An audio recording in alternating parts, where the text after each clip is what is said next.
नमस्ते, जय हिंद। ये है द आवारा मुसाफिर शो क्लिप्स।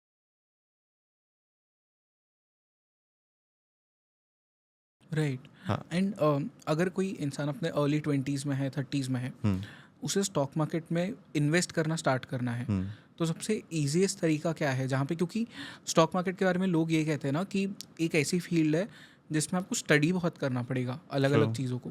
हुँ। बट सबके पास में उतना नॉलेज नहीं होता जब वो स्टार्ट करते हैं। तो स्टार्ट कैसे करें? पैसा कैसे बनाएँ इसमें?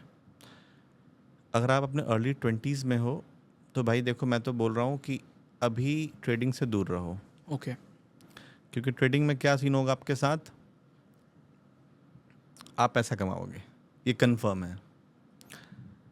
आप फर्स्ट इन्वेस्टिंग करो, ठीक है? या सबसे बढ़िया, सबसे आसान, मैं इसको ये मानता हूँ कि इसको आप बस आँख बंद करो और डालते रहो, mutual fund, hmm, SIP, systematic correct. Investment plan, right?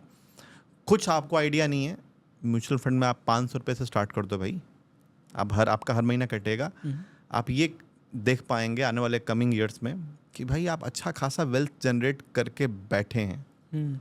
ये म्यूचुअल फंड्स कितना आपको वेल्थ जनरेट करके दे सकता है? लेट्स से कि अ, आज आपके पास में हर महीने 10,000 रुपये है इन्वेस्ट हम्म, करने के लिए, हम्म, आप उसकी एसआईपी कर देते हैं। हम्म। इन 10 ईयर्स कितना पैसा आप इकट्ठा कर सकते हो? देखिए, म्यूचुअल फंड काम करता है कंपाउंडिंग पे। हम्म। 10 साल 5 साल में कुछ नहीं होने वाला। ओके। देखो, वेल्थ जनरेट होगा, लेकिन उस हिसाब से नहीं होगा जितना 30 साल में होगा। आप हम्म, समझिए, ठीक है? तो म्यूचुअल फंड अगर आप कर रहे हैं म्यूचुअल फंड, तो you should have a plan for 30 years, right? तब जाके आपका पैसा ग्रोथ होगा। मैं आपको एक म्यूचुअल फंड की पावर बता दूं, कंपाउंडिंग की एक्चुअल में पावर, कि म्यूचुअल फंड में क्यों कंपाउंडिंग ज़रूरी है और क्या हम्म, कंपाउंडिंग का पावर है।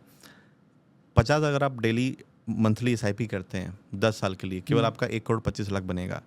लेकिन अगर अगर आप यही टाइम बढ़ा दो, इसका रिटर्न हम 13.6% का रिटर्न मान के चल रहे हम्म, हैं, एवरेज नॉर्मल रिटर्न, राइट? 30 साल के लिए कर दो, आपका वेल्थ जनरेट होगा 25 करोड़ का। तो हम्म, इमेजिन कर सकते हैं कि आप कितना पावर है। 20 सालों में कितना हो गया? 25 गुना आपका पैसा हो गया। 1 सवा करोड़ था, 25.5 करोड़ हो गया, राइट? ये पावर है। बात करूं मैं अपनी, मतलब मैं क्यों बोल रहा हूं कि म्यूचुअल फंड कितनी पावरफुल चीज़ है। मैंने अभी लगभग, आप कह लीजिए, जो एक ठीक ठाक, कह लीजिए, सैलरी होती है पायलट की, हम्म। उतना मेरा इन म्यूचुअल फंड में मेरा हर महीने जाता है। ओके। 5 लाख, साढ़े 5 लाख मेरा हर महीने म्यूचुअल फंड जाता है। ये चीज़ है। हम्म।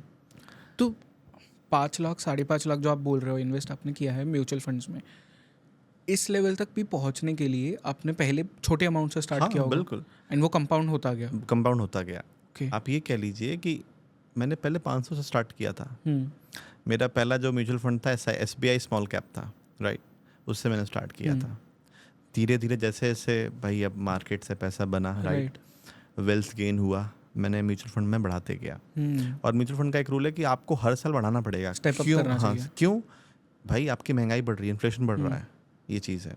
करेक्ट। तो हाँ। मतलब म्यूचुअल फंड में भी जैसे अब 3-4 अलग-अलग चीज़ें होती है। एक तो जो मैंने थियोरीज़ देखी है कि स्मॉल कैप होता है, लार्ज कैप होता है और ट्रू, मिड कैप होता है। ट्रू।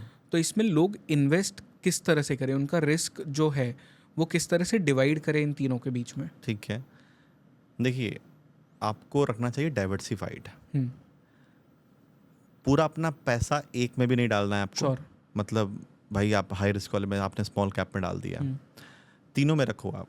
पहला एक तो आप रख लो भाई स्मॉल कैप में। स्मॉल कैप बहुत ज़्यादा रिटर्न भी देते हैं, लेकिन हुँ। हाँ, देखो, रिस्क नहीं है उसमें, आप ये समझिए, ठीक है? अगर आप लॉन्ग गेम कर रहे हो, मतलब हाँ, 30 अगर साल के लिए अगर आप आप कर रहे 30 हो साल तो। की, तो you can go for it, right? Hmm, दूसरा आपका हो गया, लार्ज कैप रखिए, हुँ, ठीक है?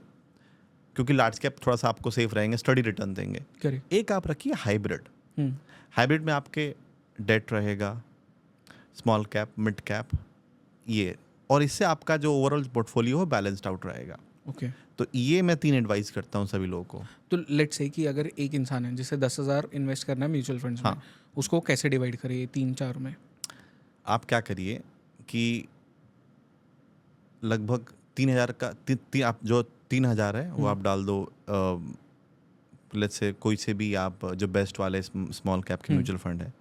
बाकी 3 डाल दो आप जो लेट सपोज कोई आपका लार्ज कैप वाला म्यूचुअल फंड है, राइट, और बाकी जो बचे 4,000, ठीक है, उसको आप किसी भी हाइब्रिड वाले म्यूचुअल फंड में डाल दो, ठीक है. तो this is how you can like maintain your portfolio.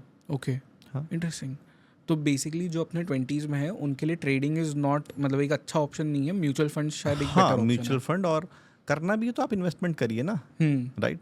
कौन कह रहा है आप ट्रेडिंग करिए? आप भाई देखो, आपके पास पैसे नहीं है, पहली बात तो. अर्ली 20s में आप पैसे नहीं है, आप मैं आपके पैसे आप लेके काम करोगे, ट्रेडिंग करोगे, चला जाएगा, फिर आपको अलग सुनना पड़ेगा और अलग. तो आप करना भी है, सीखना है तो भाई 5,000 से स्टार्ट करो ना, राइट. 10,000 से स्टार्ट करो ना सीखने के लिए. करेक्ट. हाँ, अगर आपको थोड़ा सा अच्छा करना है, राइट, इन्वेस्टमेंट कर लो. 10,000 कहीं किसी कंपनी में डाल दो. कोलगेट करते हो, कोलगेट पाल्मोलिव का स्टॉक है, डाल दो. डाबर का सामान खरीदते हो, डाबर के स्टॉक में डाल दो. पिज्ज़ा खाते हो, जुबलेंट फूड वर्क में डाल दो. This is how you can do it, right.